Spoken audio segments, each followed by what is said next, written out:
con el fondo. Bueno, muchas gracias a Cauce por haberme invitado a hablar de este tema de psicología humanista.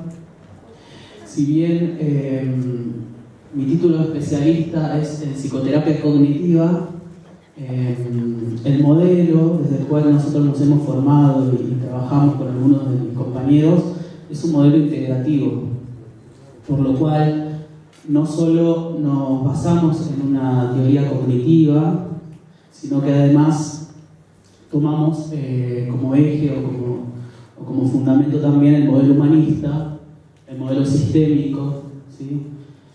Y algunas cuestiones del modelo psicodinámico, que después, si podemos trabajar algún tema o algún caso así y verlo, cómo lo pensaríamos no solo desde el humanismo, sino también desde el modelo sistémico, desde el modelo cognitivo, desde el modelo conductual, desde el modelo sistémico. Estaría bueno como para que vayamos pensando desde una perspectiva mucho más plural, como es nuestra disciplina, ¿sí? Yo cuando tengo que definirme una orientación teórica, generalmente me defino como pluralista, porque realmente no sé. Si bien soy especialista en psicoterapia cognitiva, cuando me entregaron el título acá, fue el acto acá, yo recibí el título y dije, soy cognitivo, y no.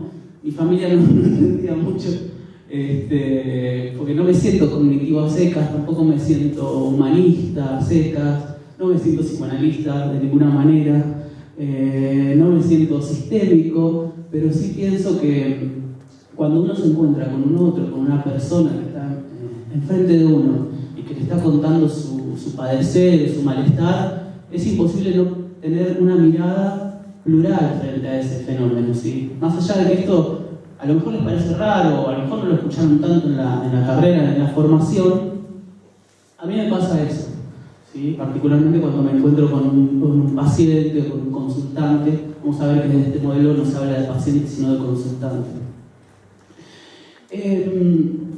Psicología humanista. Me gustaría saber un poquito qué saben ustedes de lo que es la psicología humanista, como para darme pie. No sé, hay muchos alumnos de primer año, levanten la mano. Estos son mis alumnos que me vinieron a ver, porque les dije que iba a decir las preguntas de examen del parcial de historia, entonces vinieron. Era mentira, chicos.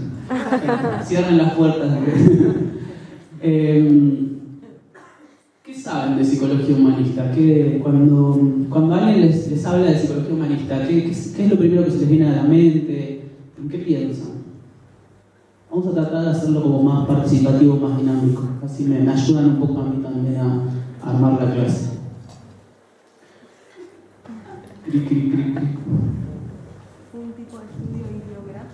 Un tipo de estudio ideográfico, dice acá la compañera. Bien. ¿Qué quiere decir ideográfico? Trata cada caso o cada sujeto en su individualidad. Trata cada sujeto en su individualidad. Ella, vos sos alumna de Vizca. Muy bien, Jorge. Estamos en mis alumnos cero, así, ausente total. Bien. Desde el enfoque humanista, la primera premisa, lo primero con lo cual uno va a trabajar tiene que ver con la singularidad. Y esa singularidad va a tener que ver con la singularidad del otro, con la individualidad del otro, pero también con la individualidad del terapeuta, ¿sí? Cuando uno se encuentra con ese paciente, está puesto en juego también la individualidad nuestra como terapeutas y la individualidad del paciente, ¿sí? Por lo cual el enfoque ideográfico va a estar presente en todos los autores que nosotros vamos a trabajar. Yo hoy pensé un poquito trabajar algunas cuestiones más teóricas, algunas de ustedes ya las van a saber, y mañana que continuamos trabajar más algunos modelos clínicos, ¿sí? En relación a eso. Y traté de incorporar dos autores que ustedes no ven en toda la formación, que son Rollo May, ¿sí? Y Viktor Frankl. No sé si lo escucharon hablar alguna vez. Por ahí Viktor Frankl es más conocido que Rollo May. Más allá de Maslow, de Rogers, de Goldberg, que son autores que ustedes trabajan en la carrera, muy rápidamente los trabajan, a lo mejor tienen una sola clase sobre esto en historia y alguna otra clase en sistemas psicológicos 1, vamos a tratar de retomar eso que ustedes ven en esas materias, profundizarlo un poco más y sí desarrollar también estos otros dos autores que sé que no lo van a ver en ningún lugar de la carrera y que creo tampoco a nivel de posgrado haya algo, por lo menos en Mar del Plata, con referencia a estos autores, ¿sí? Para ir para comenzar un poquito, yo porque tengo el sesgo de historia y que todo el tiempo pienso a nivel de la historia, ¿no? Y a lo mejor los alumnos me miran, este va a hablar de historia de nuevo. Bueno, vamos a tratar de focalizar más o menos el surgimiento de la psicología humanista para ya bajar a los conceptos y luego bajar a la clínica, ¿sí? Si tienen algún comentario que hacer, algo, levantan la mano y hablan, ¿sí? No hay problema. Psicología humanista la vamos a ubicar más o menos en Estados Unidos, ¿sí? Por la década del 50, del 60, en un contexto particular norteamericano, ¿sí? Donde había un predominio, ¿sí? De dos grandes enfoques de hombres, ¿sí? En lo que había sido la psicología académica y en lo que era la psiquiatría o la psicoterapia. Es decir, recuerden que en Estados Unidos los que se dedicaban a la clínica hasta los años 50 eran los médicos, ¿sí? Y el modelo predominante que estaba desarrollado desde la medicina tradicional era el psicoanálisis, ¿sí? Parece raro porque cuando uno piensa en Estados Unidos no piensa en psicoanálisis rápidamente. Sin embargo, la recepción que se hizo del psicoanálisis en Estados Unidos fue desde la mano de la biomédica, ¿sí? Sin embargo, en lo académico, que era donde estaban los psicólogos, ¿sí? El gran predominio tenía que ver con los enfoques conductuales, ¿sí? Con el conductismo. Por eso, cuando pensamos en psicología humanista, la asociamos a lo que se llama tercera fuerza, ¿sí? ¿Recuerdan eso? ¿Sabían eso? ¿Sí? Bueno, espero que hablen un poco más. Estos son algunos autores, ¿sí? que pertenecen a este movimiento de psicología humanista que surge por los años 60, como les había dicho, y que van a empezar a pensar la psicología desde otro punto de vista, distinto a esos dos grandes enfoques que estaban predominando hasta ese momento. Pensemos cuál es la característica que uno podría pensar que relaciona tanto al psicoanálisis como al conductismo, ¿sí? Uno, desde la mirada tradicional y desde lo que uno aprende en la carrera, psicoanálisis y conductismo son totalmente opuestos, ¿sí? Es más una guerra, el psicoanálisis con el conductismo. Si no pensás como psicoanálisis, sos conductistas, ¿sí? Pero sin embargo comparten algunas cuestiones, tanto el psicoanálisis como el conductismo. ¿Cuál piensan que es la característica? Ahí hay gente afuera, cerraron, se fueron. ¿Cuál es la característica que comparten tanto el conductismo como el psicoanálisis? ¿Cómo piensan al hombre? Bien. Pasivo. A ver, ¿por qué el psicoanálisis piensa al hombre como pasivo?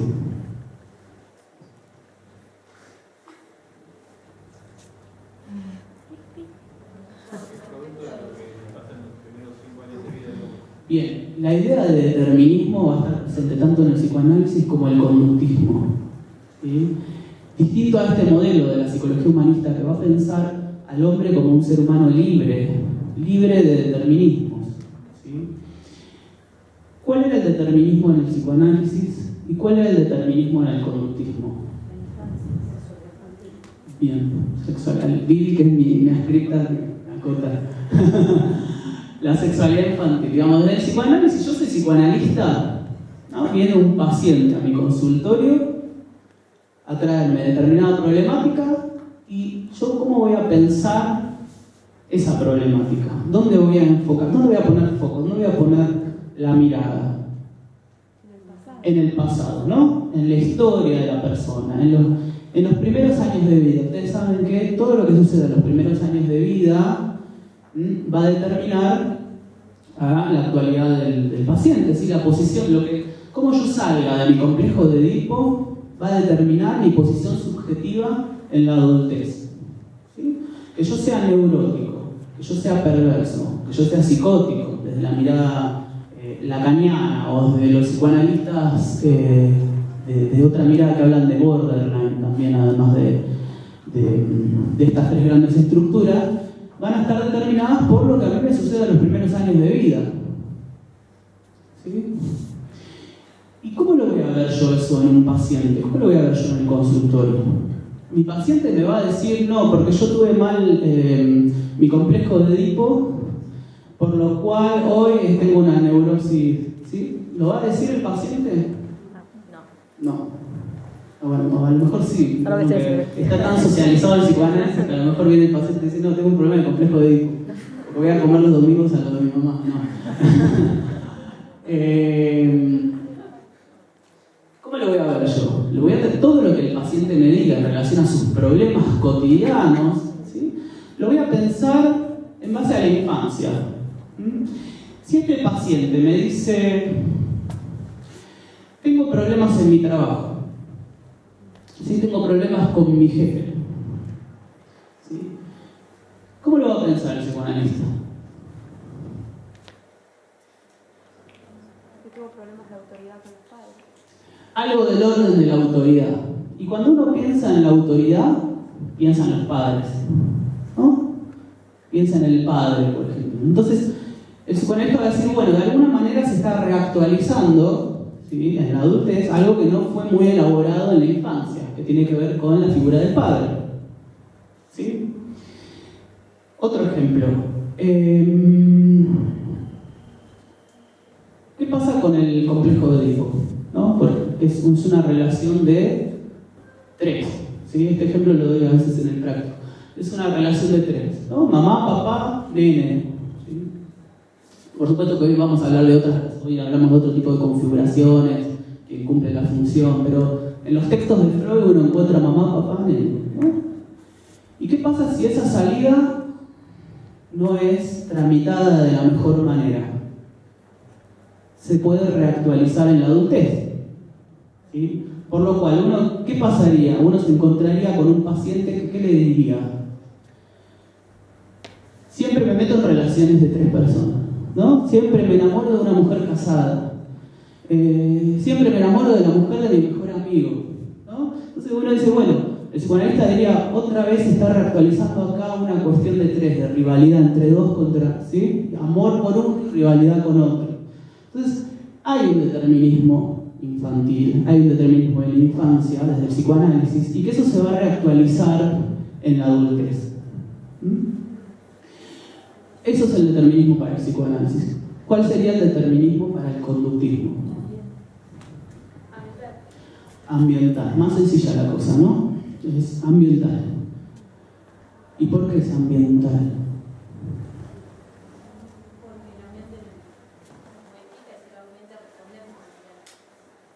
Bien, mi historia, que yo me comporte de determinada manera en mi adultez, ¿sí?, va a tener que ver con mi historia de aprendizajes, ¿sí? A lo largo de mi infancia yo voy a tener determinada historia de aprendizajes o de reforzadores, va a decir Skinner, que va a hacer que yo me comporte de determinada manera y que yo en el ambiente esté buscando, ¿sí?, nuevamente aquellos estímulos que fueron reforzados en el pasado. Por lo cual, mi historia, no es que los conductistas van a descreer de la historia, porque una de las cuestiones que uno escucha es que los conductistas no toman en cuenta la historia.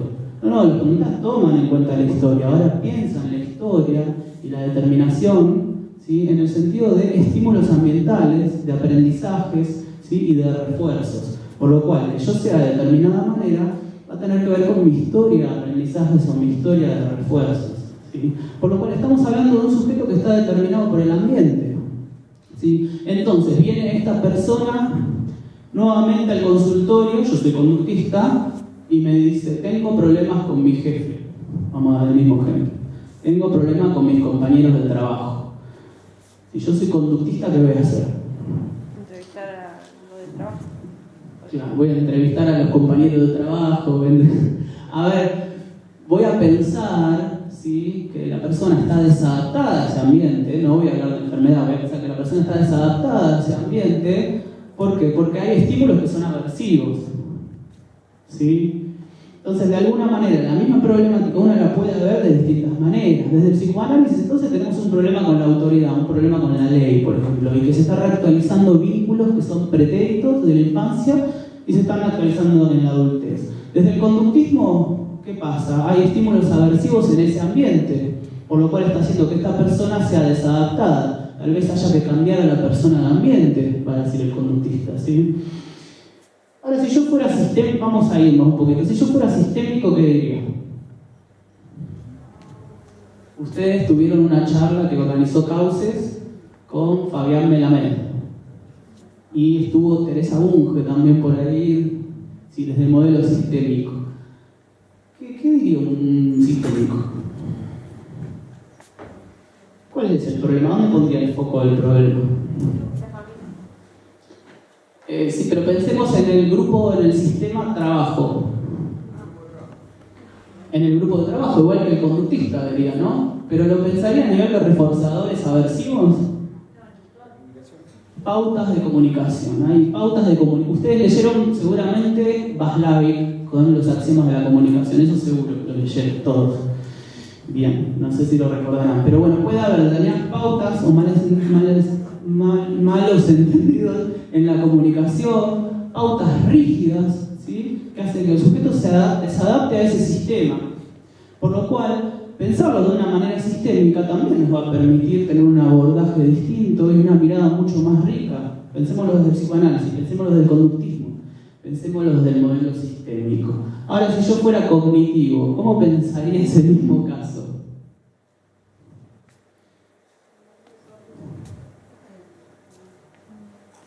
¿Qué? Ustedes tuvieron a Gustavo Manso. En una charla de causa estuvo Gustavo Manso hablando de qué hace en la primera entrevista como terapeuta cognitivo. ¿En qué se centra un cognitivo? Ya el nombre cognitivo se los está diciendo. En la percepción. El aprendizaje se centran más los conductistas. En la percepción. Entonces uno podría decir, bueno, pero ¿cuál es el problema de esta persona que está con dificultades en el trabajo? Todos vamos a indagar un poquito más allá, ¿no? Entonces uno le pregunta, bueno, pero ¿cuál es el problema con tus compañeros de trabajo? No, todos me odian. Todos me odian. Entonces un cognitivo diría, bueno, ahí hay un sesgo de generalidad, de generalización, ¿no? O sea que todos te odian. Nadie me quiere. Nadie me quiere. Cuando esas personas seguramente conocen, o alguno de ustedes hará esas. Nada, todos me odian, nadie me quiere. Y son pensamientos que se me aparecen todo el tiempo, automáticos, ¿sí? Y no puedo evitarlo, ¿sí? Mi jefe me odia. ¿Y por qué te odia? No, porque entré el otro día y vi que me miró mal. Y seguro que me odia. Porque seguro que se dio cuenta que estaba tomando el café que era de él y entonces, ¿no? Y uno empieza a ¿no? La cabeza uno empieza a activar sesgos, distorsiones cognitivas. Entonces lo que hace el terapeuta cognitivo va a ser atacar esas. Bueno, pero pensá que a lo mejor tu jefe ese día tenía un mal día, no es que te odia, ese día tenía un mal día y a tus compañeros los trató bien o los trató mal. No, a todos los trató mal. Bueno, entonces no era con vos la cosa nada más. Por ahí era que la persona tenía un mal día, ¿no? Entonces el terapeuta cognitivo de alguna manera va a ir atacando, ¿sí? Y mostrándole alternativas distintas, ¿sí? A esa distorsión cognitiva que tiene la persona que percibe de esa manera, ¿sí? Bien, ¿qué hay un humanista ahora? Y ahora vamos a entrar al humanismo. ¿En qué se centraría un humanista? Las potencialidades. En las potencialidades. Bien. Una de las cosas que nosotros vamos a ver ahora cuando desarrollemos todo es que los humanistas se centran en el proyecto existencial de la persona, en el proyecto a futuro. ¿Sí? Todos tenemos un proyecto existencial.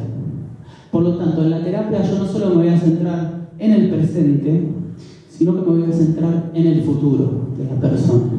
¿Por qué? Porque yo no pienso como humanista que la persona esté determinada, ¿sí? Ni por la infancia, ni pienso que la persona esté determinada por el ambiente. La persona es libre y en esa libertad elige todo el tiempo, ¿sí? Por lo cual, desde este enfoque, como yo terapeuta, me voy a centrar más que nada, bueno, lo que pasó, pasó, vamos a ver cuál es el problema ahora, ¿sí? Presente, y pensemos a futuro, ¿sí? ¿Cuál es tu proyecto? Entonces viene esta persona, tengo problema con mis compañeros de trabajo, otra vez, ¿no? El tipo que iba de terapeuta en terapeuta y no encajaba con ninguno, pobre. Tengo problema. Entonces, yo terapeuta humanista, ¿qué voy a hacer? Bueno, está bien, a lo mejor tu proyecto, ¿sí? Va más allá de este trabajo, y a lo mejor vos no estás cómodo en este trabajo porque vos tenés muchas más potencialidades que dar, ¿sí? Y no estás siendo cubierta en ese trabajo. A lo mejor si cambias de trabajo, esto por supuesto es ideal, en Argentina hoy, ¿viste? No vas a renunciar a tu trabajo para... pero por mi proyecto existencial, ¿no? Que tu mujer te caga piña, ¿no? Llegas de tu casa y dices, no, mi amor, renuncié porque mi terapeuta me dijo que mi proyecto existencial es otro trabajo, así que me voy a hacer, qué sé yo, voy a empezar a misionar y me voy a ir a... No, te matan, ¿no? Porque tenés que llevar un mango a tu casa. Pero bueno, a lo mejor, digamos, un humanista pensaría esto, ¿no? Es el proyecto existencial que no está pudiendo ser llevado a cabo, ¿no? Hay algo a nivel del trabajo que no está permitiendo que vos puedas desarrollar ese proyecto. Por lo cual nos centramos en el presente y nos vamos a centrar en el futuro. Y ese proyecto existencial va a ser único en cada una de las personas. Por eso lo ideográfico nuevamente va a aparecer, ¿sí? Cada uno de nosotros tiene un proyecto único, ¿sí? Que ustedes lo trabajaron también con Olport, la idea de motivos. Cada uno de nosotros tiene motivos distintos y ahora vamos a desarrollar un poquito eso. Pero pudieron dar cuenta que la psicología humanista surge, ¿sí?, oponiéndose a los determinismos. A toda teoría que sea determinista, el humanismo se va a oponer. ¿Por qué? Porque piensa el ser humano de otra manera. No hay nada que nos determine. Tienen visiones optimistas incluso, ¿sí? Si no hay nada que me determine, la posibilidad de cambio y de desarrollo es muchísima, ¿sí? No tenemos determinismos en ese sentido, somos libres. Sí, bien. ¿No podríamos pensar entonces que había como una determinación de ese proyecto de vida? Pero el proyecto de vida vos lo vas construyendo, vos. Y además, vamos a ver ahora cuando veamos Viktor Frankl, dice, vos nacés, y a Maslow incluso, dice, vos nacés y te vas a desarrollar porque ya en vos está esa potencialidad, digamos. Y más allá de que haya condiciones ambientales malas, si en vos está esa potencialidad se va a desarrollar, porque somos libres, ¿sí? Y en ese proyecto existencial que vos lo vas construyendo, ¿sí?, tiene que ver con la libertad y con la elección. Cada uno de nosotros es libre de elegir, pero esa libertad, desde estos modelos, no va a tener que ver con un libertinaje o, soy libre y salgo corriendo desnudo por la calle y no. La libertad, desde este modelo, implica... No se rían, eso era para la charla de Jorge de sexología. El modelo de libertad, desde este enfoque, va a tener que ver con responsabilidad, ¿sí? Entonces yo, a medida que elijo, ¿sí?, tengo que tomar decisiones. Y muchas veces las enfermedades de este modelo van a tener que ver con la imposibilidad de tomar decisiones, ¿sí?, frente a esta libertad que tenemos como seres humanos. Tener que estar eligiendo día a día y tener que tomar posición, ¿sí?, muchas veces va a producir patología, ¿sí?, va a producir ansiedad, ¿sí?, y no una ansiedad normal, sino una ansiedad más de tipo neurótico, que ahora vamos a ver mañana con Rollo May, justamente por este miedo a la libertad que uno tiene y que implica la responsabilidad de tener que estar todo el tiempo y toda tu vida eligiendo qué es lo que tenés que hacer, caminos distintos, adrede de equivocarse, pero hay que arriesgarse porque la vida es eso puede ser muchas veces fruto de enfermedad, ¿sí?, en la persona. Fíjense, hay una cita de Maslow que dice: la psicología actual se encuentra fragmentada, prácticamente se puede decir que hay 3 o más ciencias de grupos científicos separados y sin ninguna comunicación entre sí. En primer lugar está el grupo conductista, en segundo lugar los psicoanalistas y en tercer lugar las psicologías humanistas. Maslow es como el referente, como el creador de alguna manera de la psicología humanista, más allá de que es un grupo bastante horizontal y todos trabajan de la misma manera. No hay un Freud, por ejemplo, ¿sí?, o un Watson, pero sin embargo Maslow se lo considera como uno de los referentes principales del movimiento. Algunos autores dicen que era porque Maslow se la pasaba hablando con todo el mundo, iba a todos los congresos, hablaba, hacía mucho lobby, entonces como que se lo tomó como un referente, y que en realidad no era el referente, pero bueno, en la historia de alguna manera llegó a nuestra actualidad como uno de los referentes principales. ¿Qué pasa entonces con estas dos psicologías, tanto el psicoanálisis como el conductismo? Son deterministas, ¿sí? Por lo tanto, lo que le hace falta, ¿sí?, a la psicología es pensar en una psicología que pueda ayudar a individuos sanos a estar más sanos, es decir, a alcanzar su mayor potencial. Porque una de las críticas que se le va a realizar al psicoanálisis específicamente tiene que ver con la patologización del sujeto. Ustedes piensen que ¿cuándo una persona es normal para el psicoanálisis? No tiene que ir al psicoanalista. No, pero ¿cuándo se consideraría normal el psicoanálisis a una persona? Cuando no está enfermo. Cuando no está mal, es una respuesta. Cuando no está ahí, somos todos neuróticos, acá me dicen, ¿no? Ya partimos de una mirada patologizante de alguna manera. La normalidad, que sería hasta una cuestión estadística porque hay más, es la neurosis. ¿Sí? Acá creo que somos todos neuróticos, pero sí, ya la idea de partir de un hombre enfermo para pensar al hombre sano va a ser totalmente cuestionado por toda la psicología humanista. Nosotros tenemos que pensar en el hombre sano, en el hombre con potencialidades, en el hombre con ese proyecto existencial. ¿Sí? Y tanto la psicología, el psicoanálisis, digamos, tanto el psicoanálisis como el conductismo no pudieron pensar en ese hombre. El conductismo estaba preocupado más por cuestiones del aprendizaje y demás, más desde el ámbito académico, pero en la clínica el psicoanálisis partió del hombre enfermo. Ya partimos de que somos neuróticos, ya algo nos falta. ¿Sí? ¿Ustedes saben qué es la neurosis para el psicoanálisis? Eso lo habrán leído 20.000 veces algunos, pero cuando uno lo tiene que responder a veces es difícil. ¿Qué es la neurosis para el psicoanalista? Que sería lo que la mayoría tenemos.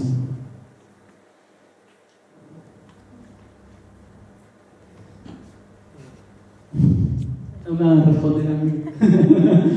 Yo pregunto a ver si me dicen la respuesta. Porque... ¿La versión freudiana o la versión lacaniana?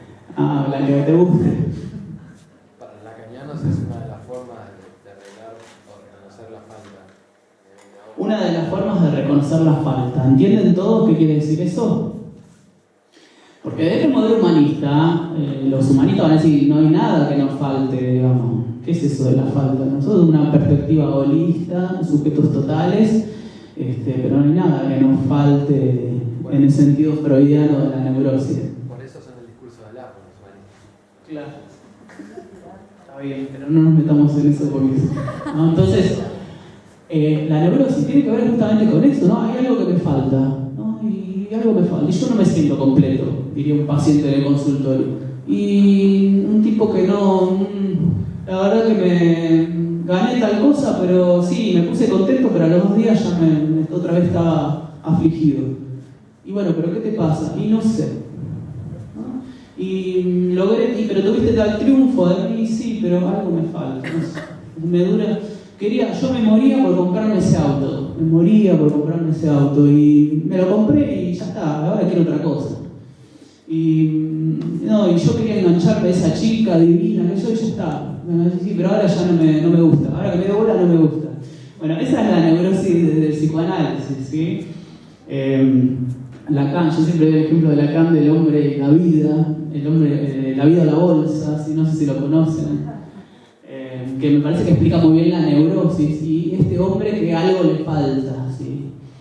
Lacan dice, en los orígenes míticos, ¿sí?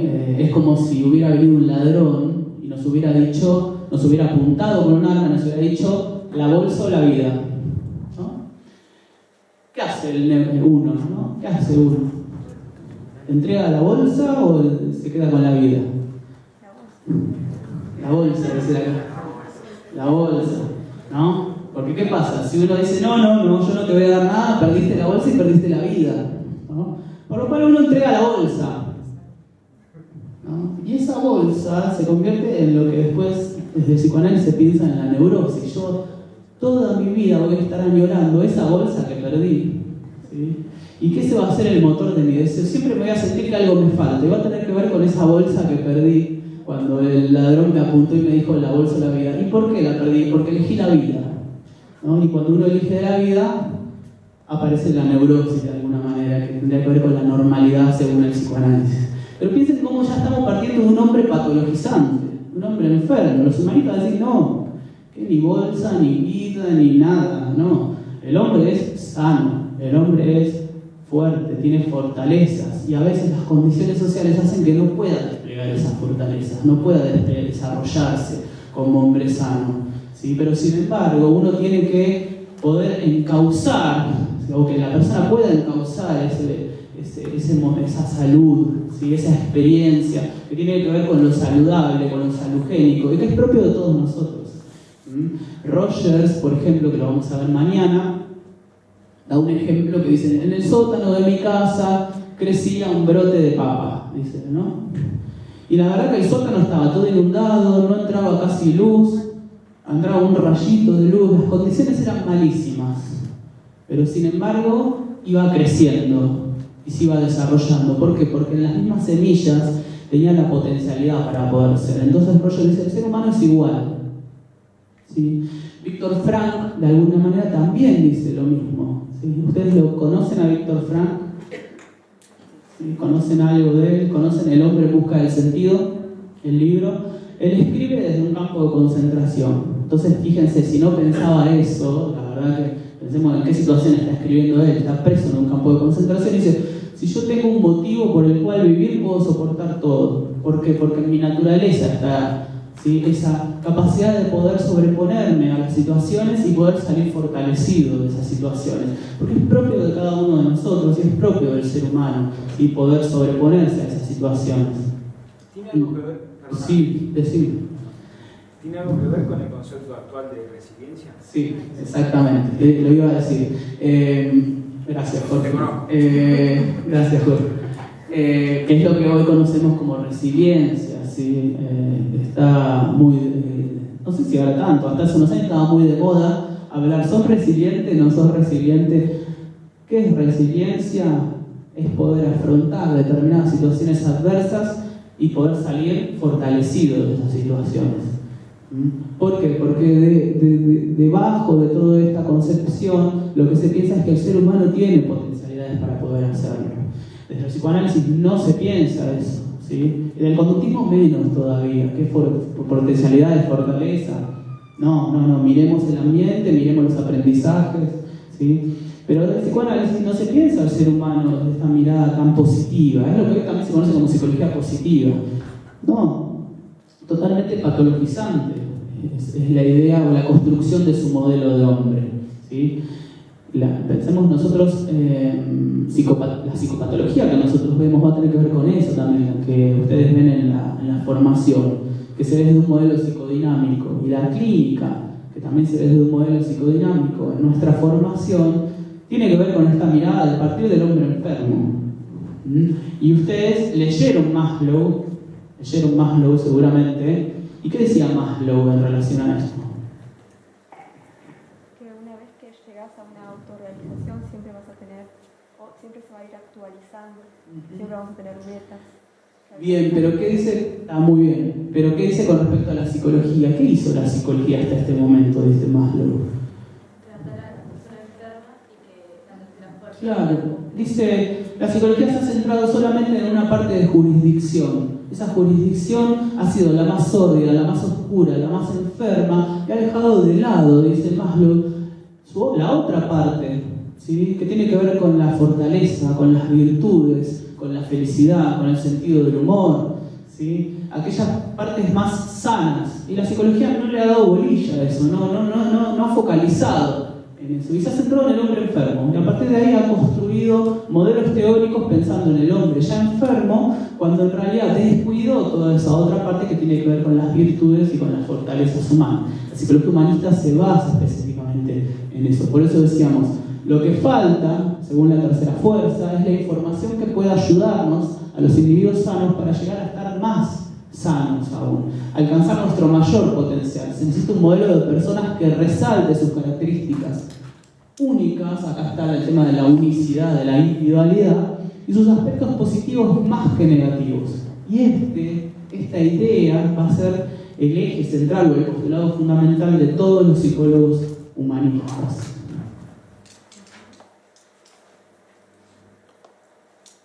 Acá hay algunas características generales del modelo de hombre y luego vamos a ir bajando específicamente a los autores. El primer presidente de la Asociación Americana de Psicología Humanista en los años 60, ¿sí? Mencionó algunos principios o postulados fundamentales que tenían que tomar todos los psicólogos humanistas para llamarse a sí mismos humanistas, ¿sí? Si ustedes leyeron, por ejemplo, la historia de Engel, los principios de la psicología funcionalista, o sea, todo aquel que se llame a sí mismo funcionalista tiene que seguir estos 3 postulados. Si leyeron Watson, la psicología tal como la ve el conductista, decía, todo aquel que se quiera llamar conductista tiene que seguir estos postulados. Si leyeron Freud, historia del movimiento psicoanalítico, que lo deben estar leyendo ahora los que rinden historia, decía, los que no tomen en cuenta la sexualidad infantil, la represión y la resistencia y la transferencia, no pueden ser llamados psicoanalistas, se caen del movimiento. Bueno, este autor dice, estos son los postulados que sí o sí deben tomar los psicólogos humanistas. Si no toman estos postulados, no pueden llamarse humanistas, ¿sí?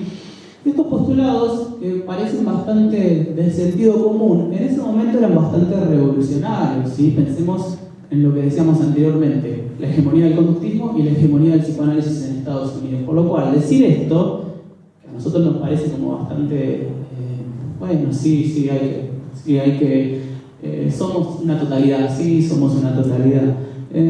Tenemos relaciones, sí, tenemos relaciones. Vivimos de manera consciente, sí, vivimos de manera consciente. Nos parece una pavada. En ese momento era bastante revolucionario pensarlo. Pensemos en ese contexto norteamericano.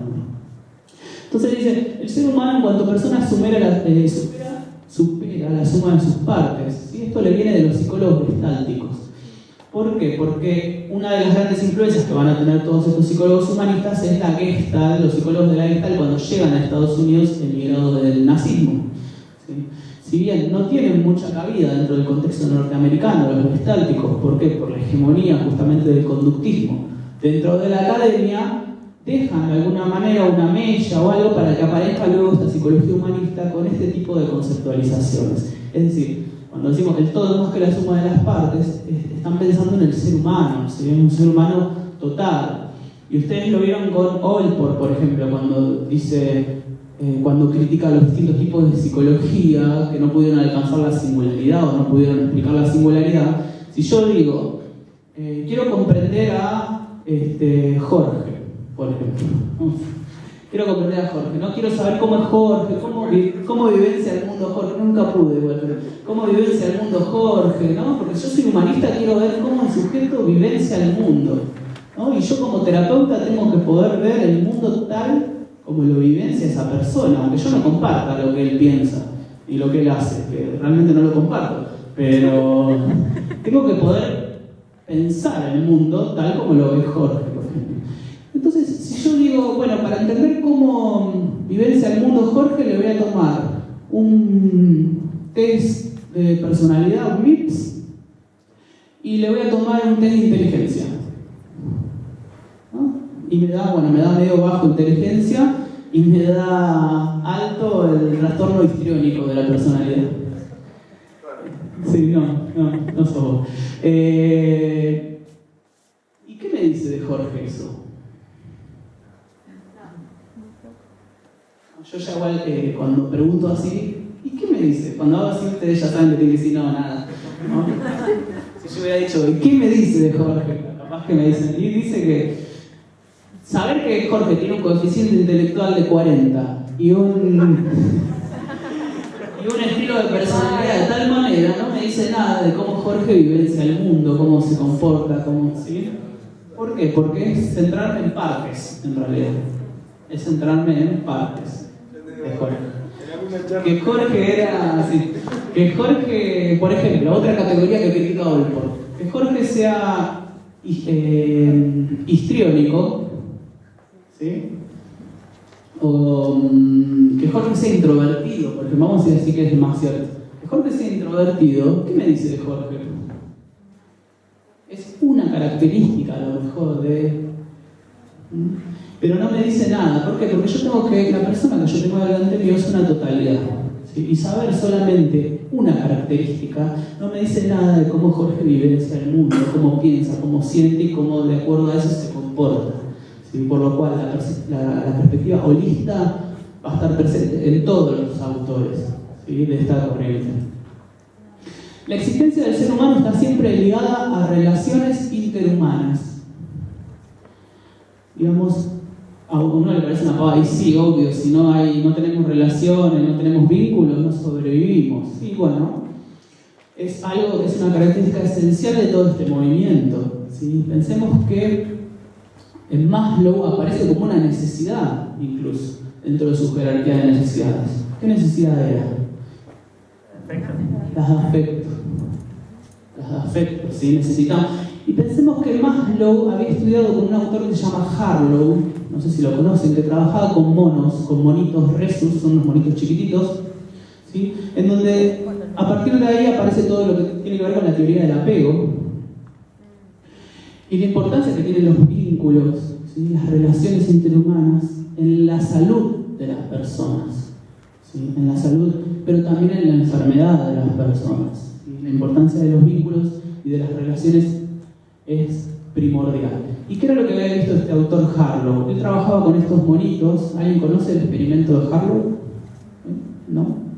Él trabajaba con unos monitos en donde los ponía dentro de una jaula grande en donde había una mona de alambre, una mona de alambre con alimento, con comida, y una mona revestida de peluche.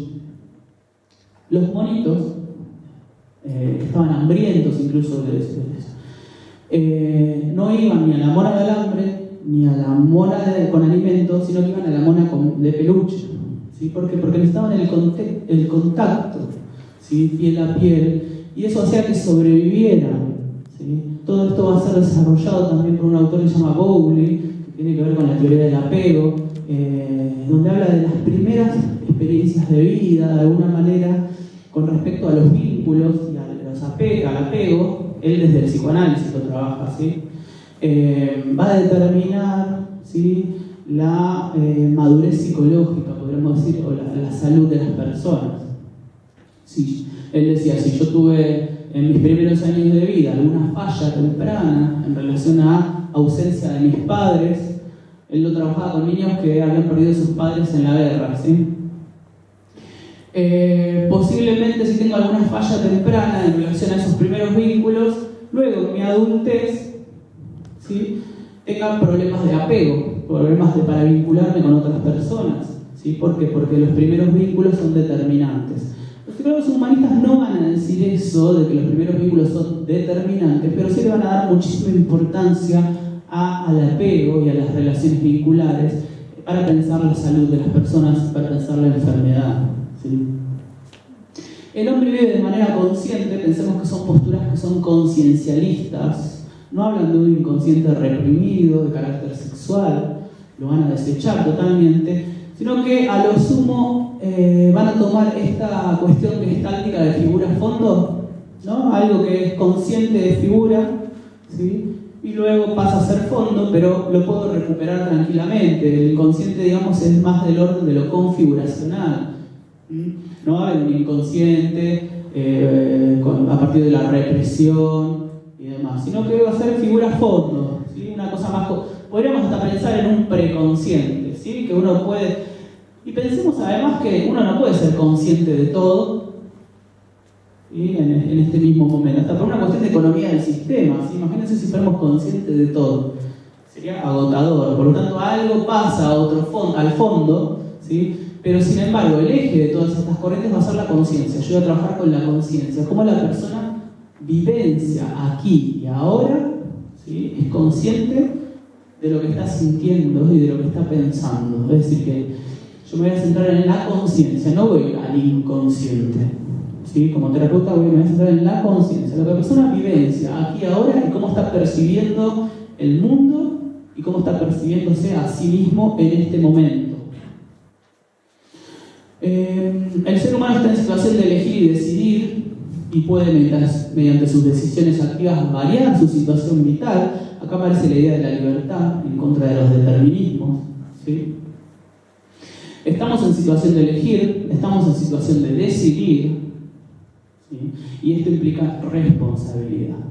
Por lo cual, como decía Jaspers, que es un filósofo que ellos van a recuperar, la psicoterapia, digamos, lo que tiene que hacer es ampliar mis márgenes de libertad, ¿sí? ¿Por qué? Porque justamente esta cuestión de decidir y de elegir puede traer ciertos problemas, ¿sí? A nivel psicopatológico. Y el ser humano está orientado hacia una meta, que tiene que ver con esta idea de proyecto existencial, ¿sí? O, como ustedes lo vieron en Maslow o en Rogers, tendencia a la autorrealización y demás. ¿Vamos bien hasta acá? Voy muy rápido, ya lo saben esto. Pero, como dice Allport, no podemos pensar en un modelo terapéutico, ni podemos pensar en un modelo de la personalidad si no hay una antropología filosófica de base. Y cuando él habla de antropología filosófica de base, está hablando de todas estas características del ser humano. Si no entendemos bien la teoría y cómo se piensa el ser humano, no podemos trabajar terapéuticamente con esa persona que está padeciendo. Primero tenemos que tener en cuenta todo esto, ¿sí? Y cuando nos encontremos con ese ser humano, poder despojarnos de todos esos conocimientos. Por eso, otras características que yo ahí les agregué es que el método más apropiado para estudiar a los hombres es el método fenomenológico. Este va a ser el método que van a utilizar los terapeutas desde estas corrientes humanistas, el método fenomenológico. El método fenomenológico le viene desde la filosofía de Husserl. ¿Qué era el método fenomenológico? Acá una alumna quiere Poner entre paréntesis. poner entre corchetes. Paréntesis, diría. Tiene que ver con la interpretación que uno da. Bien, vamos a ver que ellos no van a interpretar tampoco. Vamos a ver después, mañana, cuando veamos Roger, que están en contra de la interpretación. Pero va a tener que ver con que uno como terapeuta, si yo quiero ver el mundo tal como lo vivencia Jorge, que viene a mi consultorio porque tiene problemas, tengo que hacer lo que Husserl llama epogeo, ¿sí? Suspender todo preconcepto, suspender todo prejuicio con respecto a Jorge y poder pensar, ¿sí? Y vivenciar el mundo tal como lo está vivenciando Jorge, ¿sí? Entonces yo acepto que Jorge vea el mundo de esa manera, aunque no lo comparta, porque no tiene que ver con compartir, porque yo obviamente tengo mi postura frente a la vida, porque somos todos únicos e irrepetibles. Sin embargo, yo como terapeuta tengo que ponerme en los zapatos de Jorge y poder ver cómo Jorge vivencia el mundo, cómo Jorge ve el mundo y por qué sufre Jorge en realidad. Porque por supuesto que va a tener su sentido y va a tener su lógica el sufrimiento de él. ¿Por qué? Porque va a tener que ver con la manera en cómo él interpreta el mundo. Y esto es algo que van a retomar los cognitivos también, ¿sí? Cuando hablamos hoy de distorsiones cognitivas, cómo pienso yo, todos me quieren cagar, es cómo yo estoy vivenciando ese mundo. Y el terapeuta, entonces, tiene que dejar a un lado la teoría, tiene que dejar a un lado, suspender sus prejuicios, pero también su teoría. Porque algo que decía Rogers es que si yo como terapeuta estoy con mi paciente y me está hablando mi paciente y yo voy en busca de la teoría, bueno, esto que me quiere decir debe tener que ver con que el complejo de Edipo, ¿no? En realidad me estoy yendo de la relación, dice Rogers, me estoy yendo del vínculo, porque estoy más pensando en la teoría que realmente en la vivencia y en el encuentro que estamos teniendo con ese paciente. Por supuesto, desde estas posturas, la relación paciente y psicólogo, terapeuta, va a ser una relación simétrica, ¿sí? Va a ser una relación simétrica, de igual a igual. Yo, como terapeuta, no sé más del paciente que lo que él sabe, por lo tanto, no voy a interpretar, no lo voy a interpretar, ¿sí? Sino que voy a acompañarlo en ese proceso, ¿sí? Pero igual lo vamos a ver mejor mañana cuando veamos los conceptos de Rogers. Yo lo voy a acompañar en ese proceso. ¿Y cómo lo voy a acompañar? A través de determinadas actitudes que yo voy a tener como terapeuta, que va a tener que ver con la comprensión y con la empatía y con el vínculo. Ustedes saben que las investigaciones en psicoterapia, más allá del modelo humanista y de otros modelos terapéuticos, dicen que el mayor predictor de éxito de un tratamiento tiene que ver con la relación terapéutica, con el vínculo que se establece entre el terapeuta y el paciente. Si yo tengo un buen vínculo, ¿sí?, con mi consultante, con mi paciente, seguramente va a ser un predictor mucho mejor mejor para el éxito del tratamiento que la teoría a la cual yo adhiera. ¿Sí?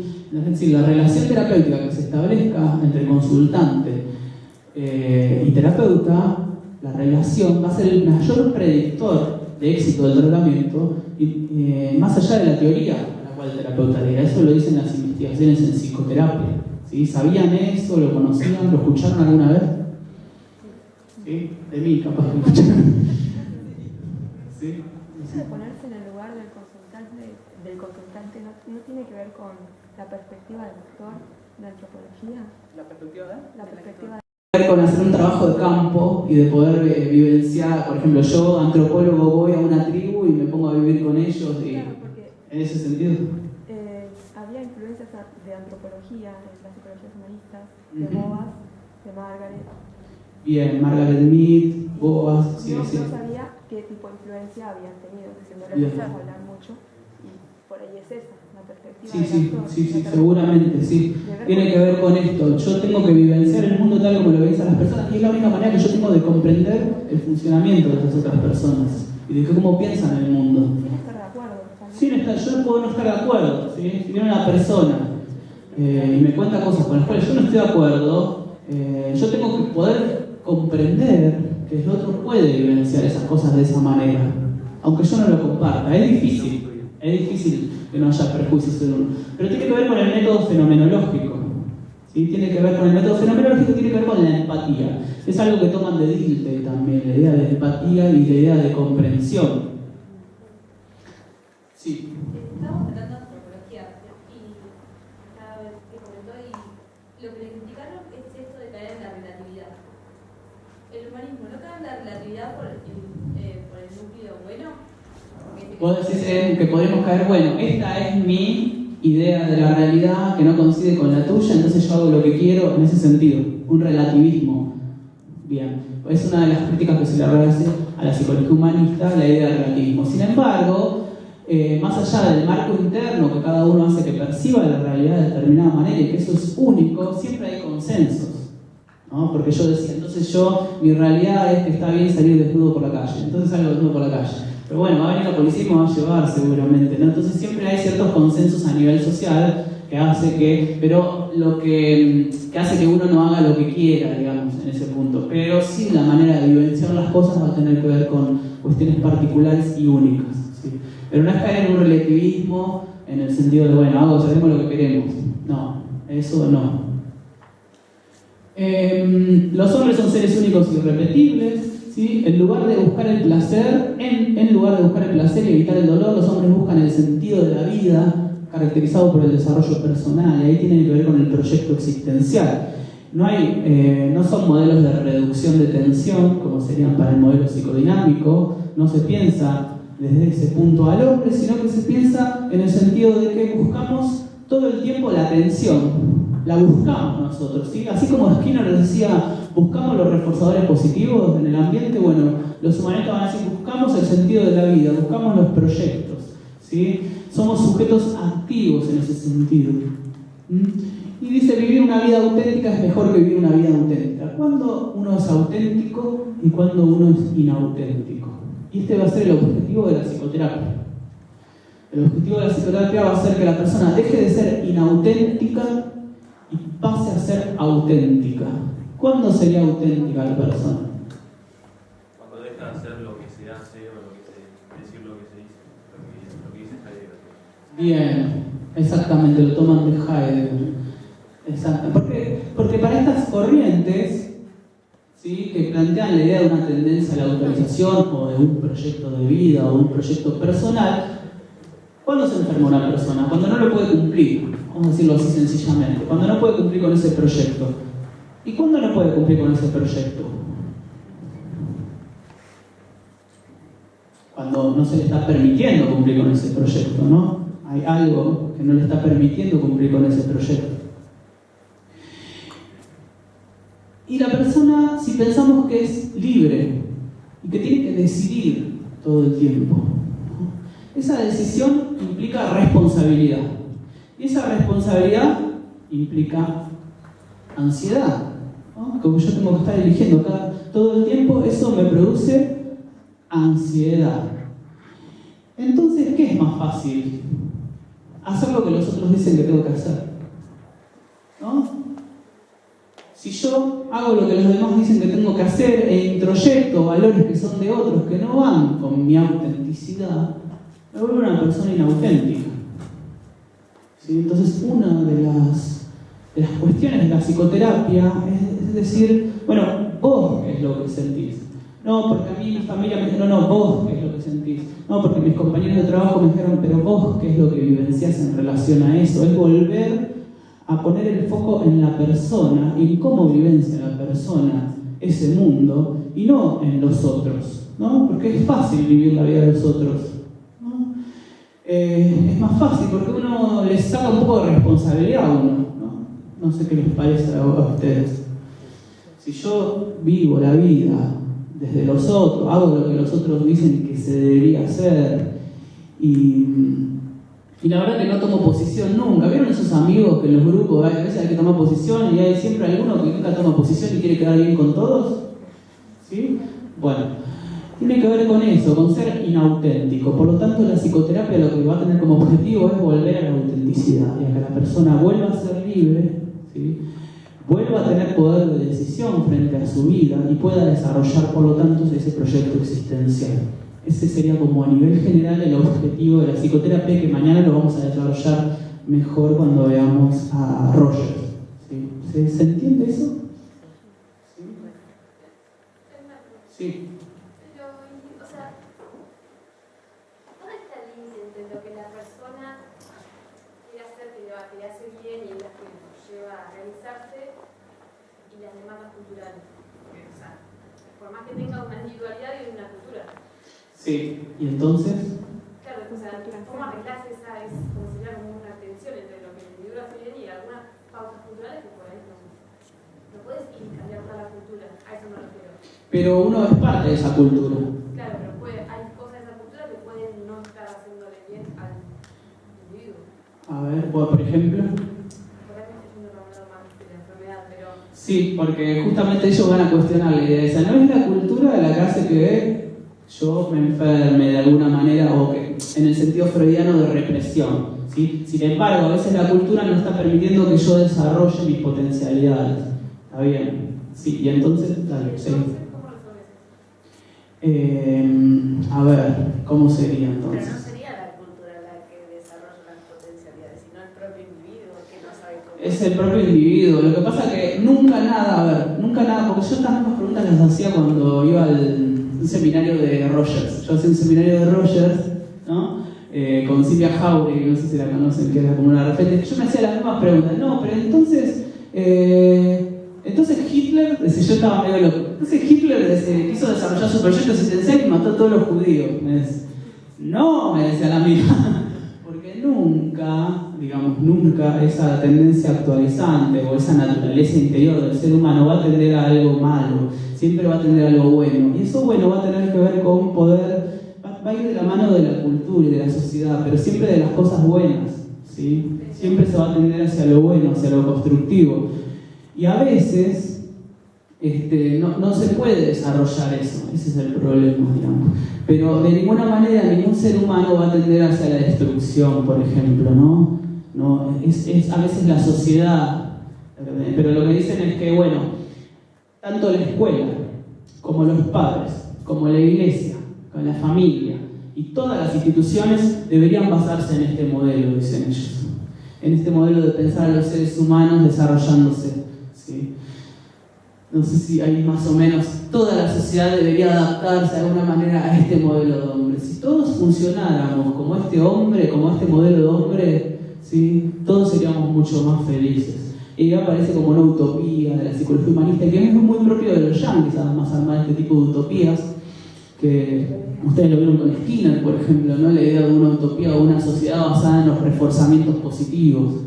¿Sí? Un Walden 2, no sé si lo leyeron.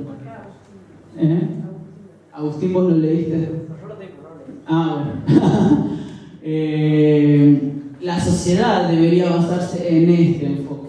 La cultura debería ser este enfoque. Y ahí todos seríamos mucho más felices porque todos podríamos desarrollar esa tendencia transformadora o esa tendencia actualizante que nos llevaría a ser más felices. y más sanos de alguna manera. Pero el problema es que la sociedad no está, o en algún punto, bueno, los yanquis decían que sí, que ellos sí, y es una de las críticas que se le va a hacer a la psicología humanista, ¿sí? De pensar, bueno, sí, hablar de me puedo autorrealizar, sí, bueno, pero venía a hablar en Latinoamérica de autorrealización, o, ¿no? Yo había leído una autora cubana que se llama Carolina de la Torre, que le pega con un palo a estos autores más, dice, esto de yo tiendo a la autorrealización, sigo mi proyecto personal, qué sé yo, y la verdad que es muy yankee, dice, es muy de la búsqueda de la felicidad, y no va con las condiciones sociales, la cultura en la cual uno está inserto, dice, ¿no? Pero sin embargo estos autores responderían de esta manera: la sociedad es la que debería adoptar este enfoque en todas sus instituciones, ¿sí? Desde la escuela, desde la familia, desde los padres, desde la iglesia, ¿sí? Un enfoque es mucho más en pensar en el hombre sano, en pensar en las potencialidades del ser humano y en pensar en los vínculos y en las relaciones de manera simétrica, ¿sí? Y en la idea de comprender. Si uno adhiere a la idea de poder comprender y pensar que el otro puede tener razón, que el otro puede vivenciar el mundo como lo vivencia y yo no imponerle nada a esa persona, ¿sí? Seríamos todos mucho más sanos y no habría tantas dificultades. El problema justamente es eso, la imposibilidad de ponerse en el lugar del otro y de poder pensar que el otro puede pensar distinto y puede vivenciar la realidad de manera distinta, ¿sí? Más o menos. Allá me preguntan. Entonces se estaría cometiendo una falacia de esta teoría. A ver. Plantean que hay que vivir una vida auténtica, pero por una parte plantean que la sociedad debería adoptar todos estos presupuestos, todos estos... Bueno, entonces no pregunto. Sí. Se estaría volviendo una sociedad inauténtica porque estaría tomando... Bien, lo que pasa es que ellos toman la idea, y esto lo toman de Dilthey, de que la sociedad y de la cultura es una creación nuestra, digamos, ¿sí? Es la mente proyectada hacia afuera, van a decir ellos. Por lo tanto, si nosotros somos auténticos, la sociedad y la cultura que se conforme va a tener que ver con la autenticidad. ¿Sí? Porque toda la sociedad y toda la cultura es una construcción nuestra. Si nosotros como sujetos somos auténticos, la sociedad va a ser más auténtica en ese sentido. Se parte de un sujeto que proyecta hacia afuera esas potencialidades y que de esa manera la cultura y la sociedad se construye, ¿sí? Por eso Dilthey, que es un autor que ellos todos van a tomar a Dilthey y van a volver a Dilthey, que uno cuando lo lee la historia dice ¿para qué está Dilthey? En realidad es sumamente importante en el enfoque terapéutico y en los enfoques de la personalidad de estos autores. Dilthey decía, bueno, si la sociedad es una mente proyectada hacia afuera, es pura creación de todos los sujetos, ¿sí? Entonces habría que estudiar psicología. Y cuando va a estudiar psicología, él se encuentra con todas las psicologías atomistas, buntianas y experimentales, y dice, la verdad que de eso de psicología no tiene nada, dice Dilthey, y cuando yo leo Shakespeare o leo otros autores de la literatura, encuentro mucho más psicología porque piensan al ser humano de otra manera, distinto a los tiempos de reacción y las mediciones de las experiencias inmediatas que realizaba Wundt y todos los experimentalistas. Pero de base está la idea, ¿sí?, de que la sociedad de la cultura es una pura construcción de todos los sujetos, ¿sí? Bien. No sé cómo estamos de hora. 7:30 casi. De todos modos, Luis, perdón, Sí. esto que decía él, un poco está recogida en lo que vos hablabas la otra vez respecto a este artículo que le critica a Maslow, que sería el más tradicionalista, cuando quiso hacer algún tipo de innovación, respetó los valores norteamericanos y en un punto, si bien él dice, o sea, tiene sentido con esto que él dice. Sí. ¿Pero qué artículo es? El de Alan Paso, ¿no es? Ah, sí. Claro, porque uno cuando... Yo no vengo acá a defender a la psicología humanista, ni voy a defender a los cognitivos, ni voy a defender a los psicoanalistas, porque yo no defiendo a nadie, y apenas me defiendo a mí a veces. Pero hay un artículo que está muy bueno, si querés te lo paso, que se llama La crítica al liberalismo de la psicología humanista. ¿Sí? Que me hizo la traducción Viviana, de Alan Bass. Y justamente critica, dice que la psicología humanista, cuando surge, dice, vengo a cuestionar al conservadurismo del conductismo y al conservadurismo del psicoanálisis. Sin embargo, cuando ella surge, termina siendo un conservadurismo liberal, dice el autor, ¿no? Porque termina adaptándose a los valores de la sociedad norteamericana, dice, y termina con esta idea de ese sujeto individual el que se va a autorrealizar, le saca de alguna manera responsabilidad al Estado.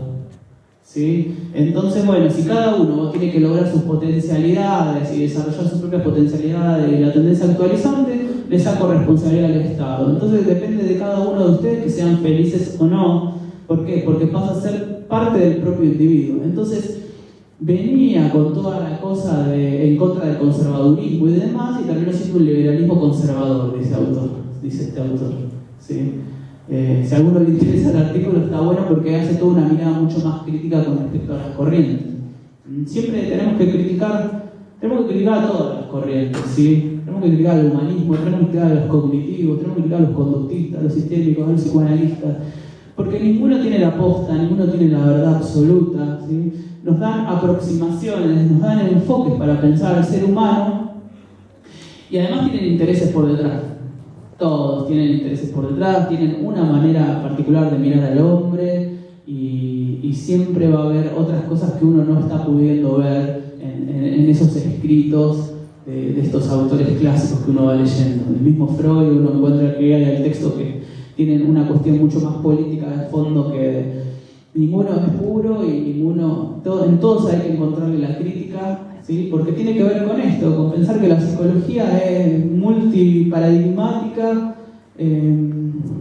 y es diversa, y mientras mayor aproximaciones tengamos al ser humano, una mirada mucho más rica. No tenemos que pensar el conocimiento como si fuera un recipiente que se va llenando, sino que tenemos que pensar el conocimiento, como decía Popper, como un faro, ¿sí? Mucha más rica, mucho más abierta, y va a ser nuestra experiencia con respecto a ese otro ser humano. Pero siempre hay que tomar todo entre comillas, todas las teorías entre comillas, porque no hay que caer en dogmatismos, ninguna es una verdad absoluta. Pensemos esta crítica de Alan Bach cuando dice, bueno, sí, todo muy lindo la psicología humanista, pero terminó en ese contexto, terminó reproduciendo de alguna manera el status quo. Bueno, sí, el psicoanálisis también seguramente, los conductistas también, los cognitivos también, ¿sí? Bien. Un autor que ellos toman como muy importante, que es Kurt Goldstein, es un neurólogo, ¿sí? Que trabajó con algunos lesionados de la Primera Guerra Mundial, y lo que él observaba, ¿sí? En esos lesionados es que había determinada sabiduría en el organismo, es decir, que determinadas lesiones cerebrales que se producían en el mismo organismo de alguna manera suplía esas funciones. ¿Por qué? Porque el mismo organismo era sabio. ¿Ven cómo siguen focalizándose en el individuo en ese punto? ¿Sí? El tipo no hacía ninguna crítica ideológica a la guerra, ni nada. No. El mismo organismo se restaura. Entonces, él va a acuñar el término de autorrealización. Hay una sabiduría del organismo. El organismo sabe lo que va necesitando, ¿sí? Y de alguna manera va restaurando aquello, ¿sí? Que está siendo fallado. Este es un autor que van a tomar todos, específicamente Maslow. Maslow va a tomar este autor, va a tomar la idea de tendencia actualizante, tendencia a la autorrealización, y la idea de esta experiencia organísmica, ¿sí? Todos los autores humanistas van a hablar de esta experiencia o esta vivencia que uno tiene, que hace que uno sepa qué es lo que va necesitando, y que a veces cuando uno deja de escuchar esa vivencia o esa experiencia es que se produce la enfermedad. Ahí les puse dos fotos, Maslow y Goldberg. Era un pobre Maslow vive y siempre cuenta que era muy feo, ¿no? Si uno lee las historias personales de cada uno de estos autores, saben por qué desarrollaron estas teorías. Maslow era muy feo, le iba mal, los padres no lo querían, qué sé yo, el tipo, no, pero hay una tendencia a la autorrealización, dice. Y claro, con esas condiciones de vida pobre, si no pensaba eso, era para matarse, ¿verdad? No quiero hacer una historia de grandes hombres ni de entender la teoría por la biografía, pero que de alguna manera influye ciertas cuestiones de la biografía en las teorizaciones que después realizan, aparece, digamos. Maslow por... ¿Qué decías, Vivi? Muchas cosas. Pero no, digo que por eso cuando conoce a la primera persona que Bernheimer, que lo trata bien, queda como casi extasiado y embelesado con todo lo que... O sea, el hecho de que lo trataran bien hace como que él se identifique con la teoría. Y decía que había sido el mejor ser humano y de hecho hace un estudio sobre él. Y a partir de eso empieza a... Con Wertheimer, ella dice Bernheimer, ¿no? Wertheimer, el fenómeno Fichte de la Gestalt. Bueno, Maslow se le dedica a uno de sus libros, se lo dedica a Goldstein y el otro se lo dedica a Wertheimer de la Gestalt. Bueno. Acá les puse muy rápidamente, lo vamos a ver porque ustedes ya lo saben, y después ya vamos a Viktor Frankl, ¿sí? Gordon Allport es el creador de la psicología de la personalidad, es parte del movimiento de la psicología humanista. Si bien lo ubicamos más en los años 30, él en los años 60 pasa a formar parte de la Asociación de Psicología Humanista y de la Revista de Psicología Humanista en Estados Unidos. Es el creador de la psicología de la personalidad y va a abogar de alguna manera por pensar en la singularidad del ser humano. Allport no hace clínica, sino que se dedica más que nada al ámbito académico y a los desarrollos más teóricos. Él dice la personalidad es singularidad, es individualidad, ¿sí? Y la psicología hasta este momento no pudo de ninguna manera poder abordar esta experiencia de la singularidad. ¿Por qué? Porque o fue atomista y se centró solo en algunos elementos de la persona, por ejemplo, hoy decíamos en Jorge el coeficiente intelectual y el estilo de personalidad, y no nos dice nada de Jorge, saber cuál es su coeficiente, o porque usó, por ejemplo, malos sonidos epistemológicos, dice Allport en un libro que se llama Psicología del Ego. Esos malos sonidos epistemológicos han sido berridos, dice, chillidos, ladridos, llantos, dice, ¿no? Y la psicología usó esas analogías en el sentido de ratas de laboratorio, máquinas, ruido de máquinas, ruido de perros de laboratorio o ruido de chicos irritados, dice, ¿no? Llanto de chicos irritados. Y esos han sido malos sonidos epistemológicos para poder entender al hombre. ¿Pueden dar cuenta de qué teoría se está criticando cuando dice eso? Conductismo, psicoanálisis. Cuando dice ruido de máquinas es porque está surgiendo el cognitivismo en esa época. Y el cognitivismo, la primera metáfora que voy a utilizar para explicar la mente, tiene que ver con la computadora. Entonces dice Allport, es un mal sonido epistemológico, ¿no? Tratar de pensar en la mente como una computadora. Porque no, ¿qué? Ingresa la información, proceso y emito la respuesta. ¿Y qué me dice saber que Jorge ingresa información, procesa y emite respuesta? No me dice nada de Jorge, la verdad, saber eso. Hacer experimentos con animales, con ratas, con perros, no me dice nada de las personas eso, porque yo no puedo extrapolar esos datos con animales a los seres humanos. Porque el ser humano, como ya habíamos dicho, vivencia el mundo, tiene sentimientos, emociones y percibe la realidad de una manera distinta, ¿sí? Entonces, saber cuestiones con animales, la verdad que no me dice nada con respecto a los seres humanos. Y chicos irritados, cuando dice ruido de chicos irritados, está criticando el psicoanálisis. Y cuando está criticando el psicoanálisis, está criticando justamente esta idea determinista.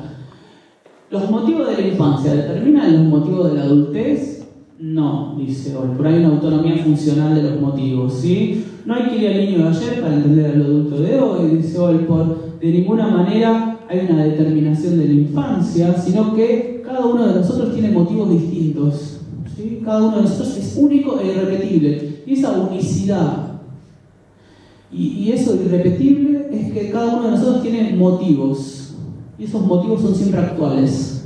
Vamos cambiando todo el tiempo los motivos, son siempre contemporáneos. Por lo tanto, de alguna manera va a abrir eje a todo este tipo de psicoterapias que se van a centrar en el aquí y ahora. ¿Por qué? Porque de nada, si los motivos de mi infancia, ¿sí?, no me determinan en mi adultez, ¿para qué en un proceso psicoterapéutico voy a ir a la infancia? Si los motivos que yo tengo ahora son totalmente autónomos de la infancia y son contemporáneos. ¿Para qué voy? Entonces, la mayoría vamos a hablar de este tipo de psicoterapias, se va a centrar en el aquí y ahora, y viene con esta idea de fondo de que los motivos de la infancia no determinan a la adultez, hay una autonomía en relación a eso. Y luego la psicología de Maslow. Son como los dos grandes modelos teóricos, ¿sí?, de la psicología humanista. La psicología de Maslow, con esta idea de naturaleza interior, que siempre es buena, que siempre es a lo sumo es neutra, pero que nunca es mala, dicen, está criticando el psicoanálisis. Nunca puede haber un instinto destructivo, no puede haber una pulsión de muerte. ¿Por qué? Porque nosotros tendemos hacia las cosas buenas, ¿sí? Somos seres que tendemos hacia la autorrealización. De ninguna manera puede haber un instinto destructivo. Y esa naturaleza interior, que es como una voz interior que te va diciendo qué es lo que vos vas necesitando, es tu experiencia, la experiencia que día a día hace y que va de la mano de la libertad, que hace que vos vayas eligiendo todo el tiempo, paso a paso que vas dando, muchas veces no se puede desarrollar, o la persona deja de escucharla por introyectar valores ajenos. Y eso es lo que produce la enfermedad. Cuando yo dejo de escuchar esa naturaleza, ¿sí?, sabia, que hace que el organismo sepa qué es lo que va necesitando, y empiece a escuchar más a los otros, e incorporar más los valores de otros, y me olvide de lo que yo realmente siento, ¿no? Y eso es algo que uno ve mucho en terapia con los pacientes. No, mi mamá me dijo que yo tengo que ser bueno, pero vos, no, pero a mí la vez, bueno, pero vos, ¿qué es lo que vos querés? ¿Qué es lo que vos? Cuando uno, hoy decíamos, vive la vida de los otros, ¿no? Bueno, la idea de estos psicólogos humanistas justamente es otra. Vive tu vida, no la vida de los otros. Escucha esa naturaleza interna. Y eso hace que uno pueda llegar a la autorrealización a medida que uno va satisfaciendo determinadas necesidades, ¿sí?, que también son criticadas, como, bueno, Maslow habla desde Estados Unidos, Maslow habla de las necesidades básicas, necesidades fisiológicas, las necesidades de seguridad, ¿sí?, de poder estar en grupo, las necesidades de pertenencia, pertenecer, de estima, de autoestima. Recuerden que la autoestima para Maslow es no solo cómo yo me veo a mí mismo, sino además cómo yo veo que los demás me ven a mí mismo.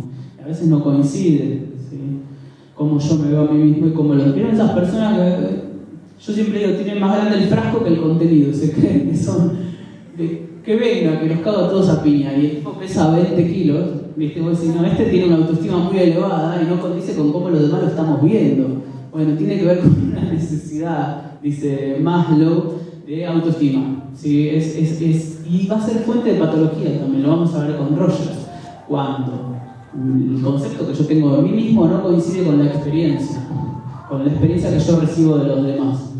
O al revés, ¿no? O para abajo, claro. Maslow dice, Rogers decía, mis pacientes no reprimen las cosas malas. Mis pacientes a veces reprimen cosas buenas, dice. Uno diría, bueno, ¿cómo es eso? Y sí, por ejemplo, si yo tengo en mi autoconcepto está la idea de que yo soy una persona poco valiente, que me da mucho miedo ir y enfrentarme a las personas y demás, y de golpe un día me saco y enfrento a alguien y me dicen, ¿viste? No, fue casualidad, ¿viste? Porque no coincide la experiencia con lo que yo pienso de mí mismo. Entonces, a veces el tratamiento psicoterapéutico va a tener que ver con unir la experiencia con el concepto que yo tengo de mí mismo, ¿sí?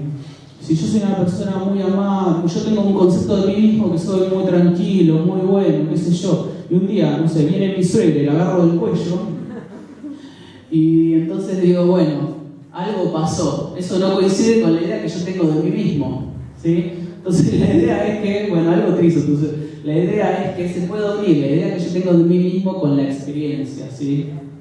Entonces, dice Roger, mis pacientes no reprimían lo sexual, que iba en contra de la moral. Mis pacientes a veces reprimían cosas buenas, ¿no? Cuando uno se saca un 10 en un examen y tu familia te dice, viste, sos re inteligente, yo sé que... No, fue casualidad. Casualidad porque justo me tomó uno que es re bueno y entonces... ¿Por qué? Porque la idea que uno tiene de sí mismo no condice con que me saqué un 10, ¿sí? Entonces hay que ver, poder relacionar esas dos cosas. Y eso lo vamos a ver mañana específicamente con Rogers. ¿Vamos bien hasta acá? Queda poquito, ¿no? ¿Tiempo? 20 minutos. 20 minutos, bueno. un autor que no lo van a ver en toda la carrera, que se llama Viktor Frankl. Viktor Frankl, si bien no perteneció a la psicología humanista específicamente, sí colaboró mucho con ellos e incluso fue invitado a formar parte de la Asociación de la Psicología Humanista en Estados Unidos, pero él no quiso, porque decía que era como un cotolengo de mucha gente distinta y que no todos coincidían en todo. Entonces Frankl dijo: yo la verdad que no quiero pertenecer a ese grupo, pero colaboro en lo que sea. Entonces vamos a ver que los psicólogos humanistas lo citan todo el tiempo a Viktor Frankl, pero él no se incluía dentro de lo que es el movimiento de la psicología humanista, ¿sí? Lo más conocido de Viktor Frankl es El hombre en busca del sentido, ¿sí? Que es un libro que él escribe en los años 40, cuando estaba preso en un campo de concentración. El libro en realidad originalmente se llama Un psicólogo en un campo de concentración.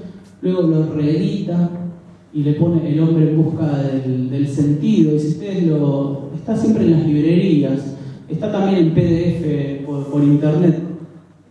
Si ven las últimas ediciones, atrás tiene un compilado sobre los conceptos básicos de su modelo terapéutico, ¿sí? Porque el otro es más como un diario que él va contando acerca de la vivencia que tuvo dentro del campo de concentración. Viktor Frankl fue influido por Freud y por Adler, ¿sí? Él mismo se considera como la tercera escuela vienesa. Dice: la primera fue la de Freud, la segunda fue la de Adler, la mía es la tercera, y él la va a llamar logoterapia. ¿Logo en qué sentido? Logo justamente en la idea de sentido, ¿sí? Por eso se llama logoterapia, la terapia del sentido, en la búsqueda del sentido. Y va a tener que ver con la idea del proyecto existencial, la búsqueda del proyecto existencial. Dice Viktor Frankl: la explicación psicosexual, que era la de Freud, que tiene que ver con el determinismo sexual de la infancia, y la idea de voluntad de poder o afán de superioridad, que viene de la psicología individual de Adler, la verdad que no me convence para nada. Si bien él se forma con Adler y va a tomar la idea de proyecto de vida de Adler, no le convence la idea de afán de superioridad o búsqueda de poder. Adler, que era un neopsicoanalista, va a trabajar lo que es la psicología de la individualidad. Él decía: conocemos más a una persona por el proyecto de vida que por la determinación infantil. Conocemos más a la persona por el proyecto a futuro de vida que por la determinación infantil. Por lo cual, todos estos autores después van a retomar esta idea de Adler. ¿Por qué? Porque la psicología de Adler se va a recepcionar bastante en Estados Unidos.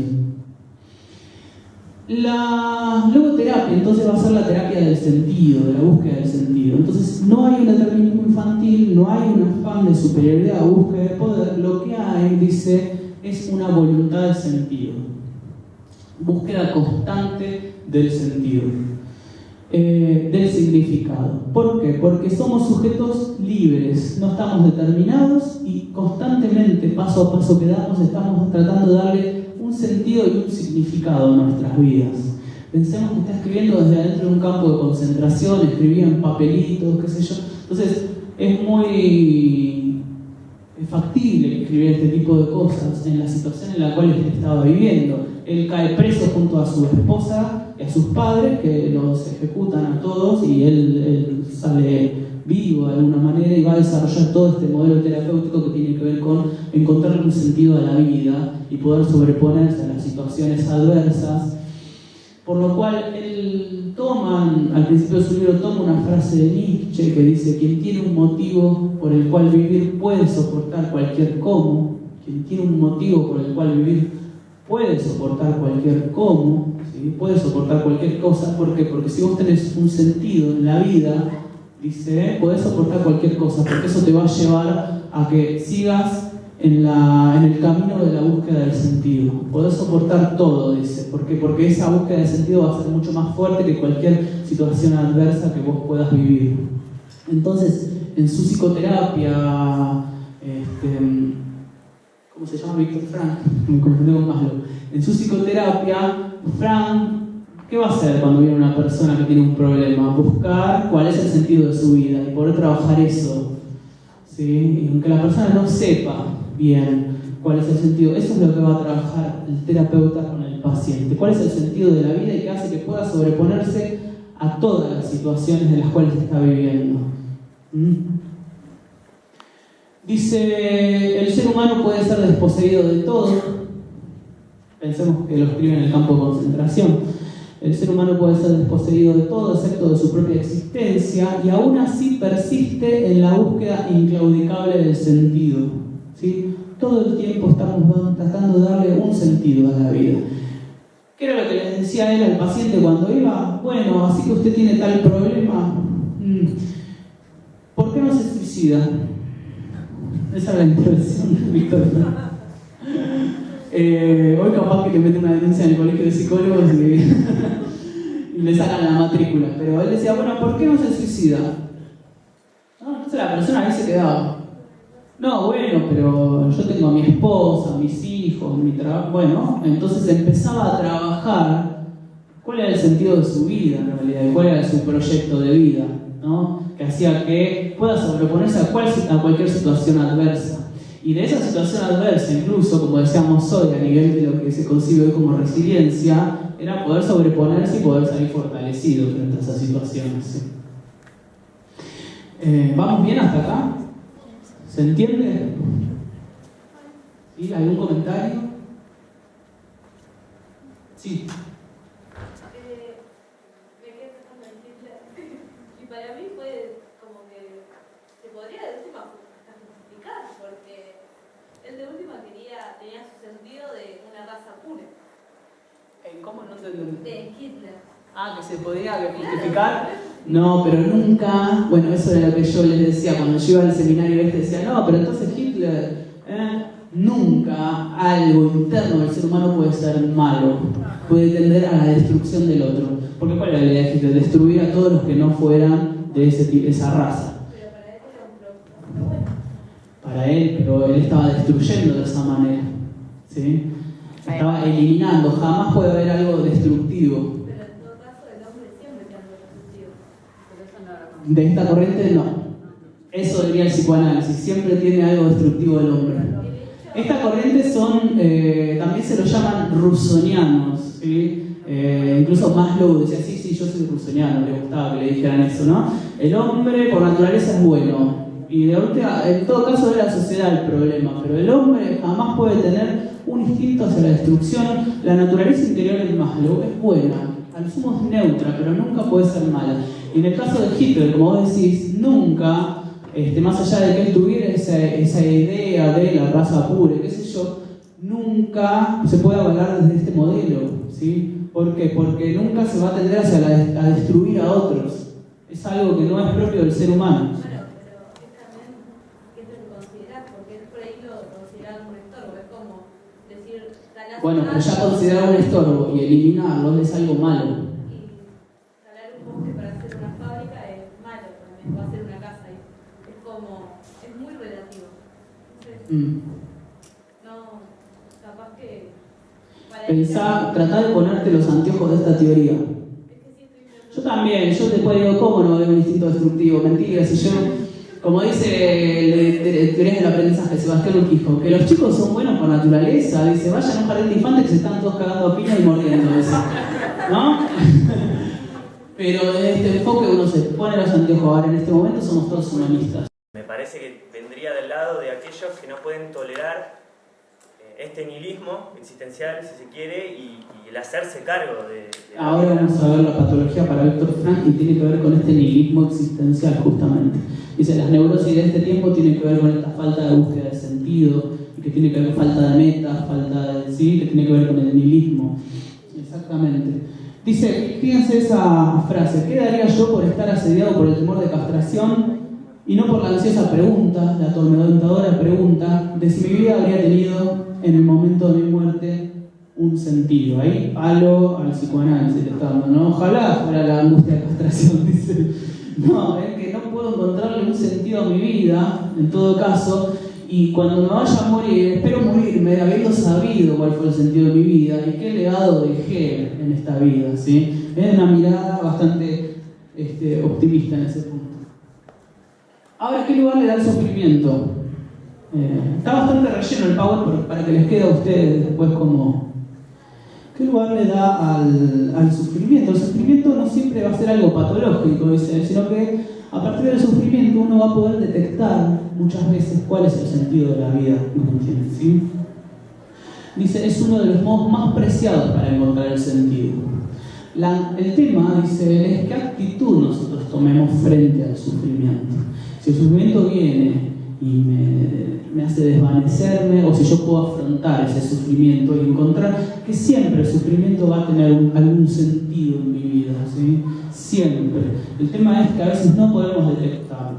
Dice, si no está en tus manos cambiar una situación que te produce dolor, siempre podrás escoger la actitud con la que afrontes ese sufrimiento. Fíjense, vuelve al sujeto cómo vivencia, cómo percibe esa realidad. El sentido de la vida no se inventa, se va descubriendo en la vida misma. No interesa lo que esperes de la vida, sino lo que la vida espera de ti. ¿Se entiende eso? ¿Tienen algún comentario? Es muy positivo. Pensemos dónde está escribiendo eso, ¿sí? Adler escribió un libro del sentido de la vida, no leí. Adler escribió el libro del sentido de la vida, yo lo tengo también, Gustavo lo tiene también. Y justamente Víctor Frank lo toma de Alfred Adler, la idea del sentido de la vida. Allá hay un niño, un llanto irritado, diría hoy, por un mal sonido epistemológico.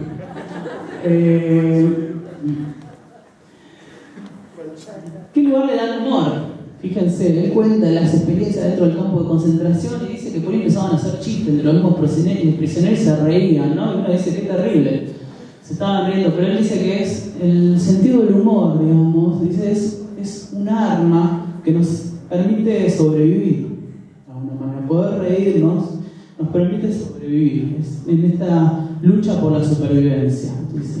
El humor puede proporcionar el distanciamiento necesario para poder sobreponerse a cualquier situación, aunque no sea más que por unos segundos. ¿Viste? ¿No? Él cuenta, hay otra escena que él cuenta, dice que uno de los prisioneros estaba teniendo una pesadilla, entonces él va rápido a despertarlo, y después dice, no, ¿para qué lo voy a despertar? ¿Qué puede ser peor que estar acá, en este campo de concentración? Que siga con la pesadilla, dice, porque la verdad que cuando se despierte es peor también que la pesadilla que está teniendo en realidad, ¿no? Pero él cuenta muchas escenas de humor y demás que tenían con los prisioneros, y decía que de alguna manera ello ayudaba a poder seguir en el camino este. Él tuvo la suerte de que no lo ejecutaron, pero estuvo muchos momentos él cuenta que estuvo muchos momentos por morirse, muy enfermo y demás, y que escribía en papelitos, parte del libro iba escribiendo en papelitos, y que ese fue el sentido que él le encontró al proceso, ¿sí? que él vivió. Era que él quería terminar este libro, y terminó el libro, ¿sí? Él le encontró como ese sentido a ese sufrimiento. Dice que actualmente, dice, bueno, él escribió en los años 50, uno podría pensar si hoy existen este tipo de neurosis, dice que cada época tiene sus neurosis. Cada época tiene sus neurosis colectivas, dice Víctor Frank. Y que en la época esa las neurosis eran las nógenas, que tiene que ver con el vacío existencial, con no poder encontrar un sentido a la vida. Esto tiene que ver con el nihilismo. Él cita mucho a Nietzsche, vamos a ver. No poder encontrarle un sentido a la vida, la idea del aburrimiento. Él habla mucho de la idea de estar aburrido. Eso uno hoy lo podría pensar como algo actual también, la idea de estoy aburrido. Los hijos de uno, estoy aburrido. Lo peor que uno puede hacer es tratar de divertirlos o algo, ¿no? ¿Por qué? Porque tienen que ellos mismos encontrar cómo tratar de desaburrirse y poder... Pero dice que una de las características de estas neurosis tiene que ver con esto, la falta de sentir, la falta de búsqueda de un proyecto, ¿no? La verdad que no sé qué quiero hacer de mi vida. Dice, ¿cuáles son las fuerzas que nos llevan a este tipo de neurosis? Dice, la deshumanización de las relaciones personales, el avance de los totalitarismos, dice él, pensemos cuando está escribiendo, la maquinización de las actividades. ¿Sí? El enfermo se encuentra situado ante el vacío existencial y por ende limitado en su libertad.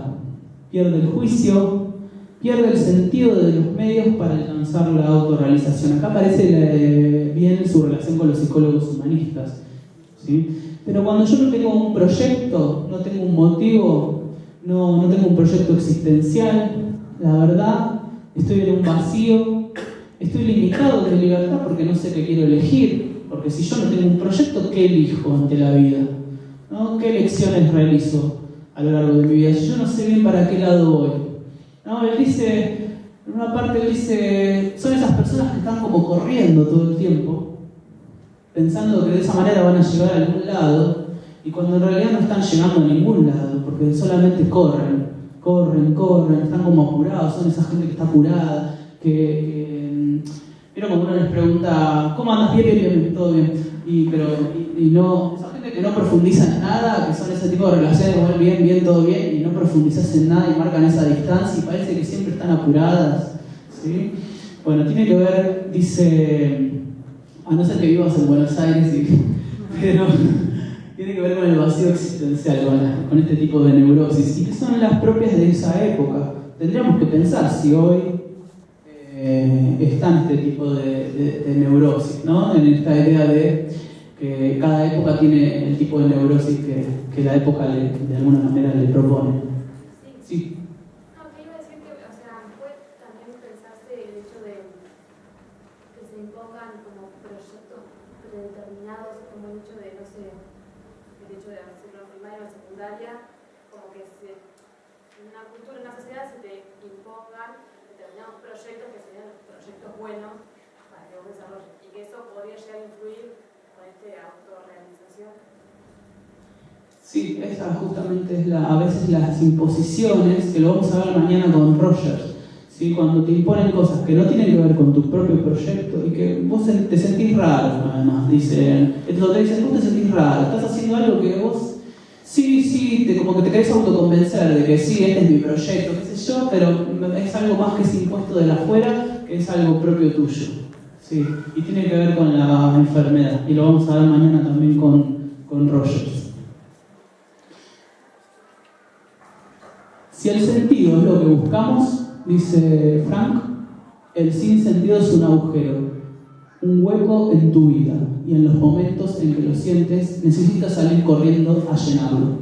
Uno de los signos más conspicuos del vacío existencial en nuestra sociedad es el aburrimiento. Tener que estar todo el tiempo llenando ese agujero, ese vacío, y que tiene que ver con lo que decíamos hoy de la neurosis del Freud, ¿no? De tener que estar buscando esa bolsa, ¿sí?, que perdimos, y que en realidad es tratar de llenar algo que como dice ahí, tiene que ver con el aburrimiento. Al hombre se le puede arrebatar todos alguna cosa, dice la última de las libertades humanas, la elección de la actitud personal ante un conjunto de circunstancias para decidir su propio camino, ¿sí? Nos pueden sacar todo, piensen que está dentro del campo de concentración, podemos perder todo, él perdió su familia, perdió su esposa, perdió su libertad, ¿no? Pero sin embargo la última de las libertades humanas es elegir, ¿sí? Elegir la actitud personal ante un conjunto de circunstancias para poder decidir nuestro propio camino. Tiene que ver con poder elegir ese proyecto existencial y este proyecto de vida que nos caracteriza. La libertad, dice, es la característica de lo humano, pero la libertad implica responsabilidad, implica compromiso, implica elección, tomar posición frente a los condicionamientos. Somos seres responsables que deben responder a las cuestiones que la vida nos plantea, ¿sí? Somos seres responsables. Y eso es, frente a esta responsabilidad excesiva, nos enfermamos justamente cuando no podemos tomar posición, no podemos elegir. Y cuando no podemos elegir, tiene que ver con que no tenemos un proyecto claro en nuestra vida. Entonces, esa va a ser la enfermedad para este modelo. Por eso Frank les dice, bueno, ¿por qué no te suicidas? ¿No? Es la primera intervención que él les hace como terapeuta. Y no, porque yo en realidad, y ahí comienza a trabajar con el paciente, ¿sí? Comienza a trabajar con el paciente cuál es el proyecto de vida, y cuando la persona puede detectar cuál es su proyecto de vida, ahí puede soportar cualquier situación adversa. Él da un ejemplo, Víctor Frank, que dice: vino una persona a consultarme y me pregunta, hola, ¿sos psicoanalista? No, dice Víctor Frank. ¿Y qué teoría tenés? Y una que inventé yo, dice, se llama logoterapia. Ah, ¿y cómo es? Entonces Víctor Frank dice: bueno, decime vos cómo es el psicoanálisis, que yo te digo cómo es, a ver si lo tengo acá, yo te digo cómo es la logoterapia. Entonces la persona le dice: bueno, el psicoanálisis, dice, los pacientes deben rescotarse en un diván y contar cosas que a veces resultan muy desagradables de decir. Entonces Víctor Frank le dice: no, bueno, en la logoterapia el paciente permanece sentado, permanece bien derecho, dice, pero tiene que oír cosas que a veces son muy desagradables de escuchar. Piensen cuando su psicólogo le dice: ¿y por qué no te suicidas? Y la verdad que... ¿no? Pero bueno, en la búsqueda del sentido, uno tiene que escuchar ese tipo de cosas desagradables, pero va a tener que ver siempre con este objetivo, ¿sí? De todo eso malo, de todo eso desagradable que uno está viviendo, está vivenciando, que le produce ansiedad, que le produce depresión, justamente por esta búsqueda constante del sentido y de tener que estar eligiendo, uno se va a encontrar con situaciones desagradables y el terapeuta le va a estar marcando esas situaciones desagradables, pero justamente para que la persona pueda detectar cuál es el motivo para el cual quiere seguir viviendo, ¿no? Bien, ¿estamos en hora ya? Bien, nos vemos mañana a las 11 y gracias por haber venido y gracias a Causa. Mañana seguimos con Roger y Rolo Bell también, que no lo van a ver toda la carrera.